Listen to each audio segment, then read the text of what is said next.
எதற்காக கரூரை திட்டமிட்டார் அப்படின்னா முழுக்க முழுக்க தன்னுடைய போட்டி மனப்பான்மையை காட்டணும், தன்னுடைய செல்வாக்கை காட்டணும். நான் தாண்டா தமிழ்நாட்டில் பெரிய ஆளு, எனக்கு தாண்டா மக்கள் கூடுறாங்க.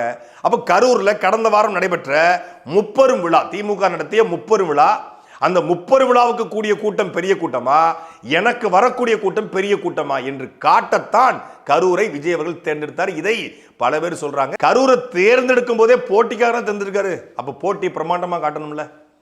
எப்படி காட்டணும்? 5000 பேர் நின்று பேசினா எடுபடாது, 10,000 பேர் நின்று பேசினா எடுபடாது. ஒரு குறுகிய இடத்துல பிரம்மாண்டமா, இதுவரைக்கும் தமிழ்நாட்டில் எனக்கு திருச்சியில் கூடாத கூட்டத்தை, பெரம்பலூர் அரியலூரில் கூடாத கூட்டத்தை, நாகப்பட்டினம் திருவாரூரில் கூடாத கூட்டத்தை கரூரில் கூட்டி காட்டணும். ஏன்னா கரூரில் கடந்த 4 நாளைக்கு முன்னாடி தான், அதாவது இவர் கூட்டம் நடத்த போகிற 27ஆம் தேதியிலிருந்து 4 நாளைக்கு முன்னாடி தான் முப்பெரும் விழா நடந்திருக்கு.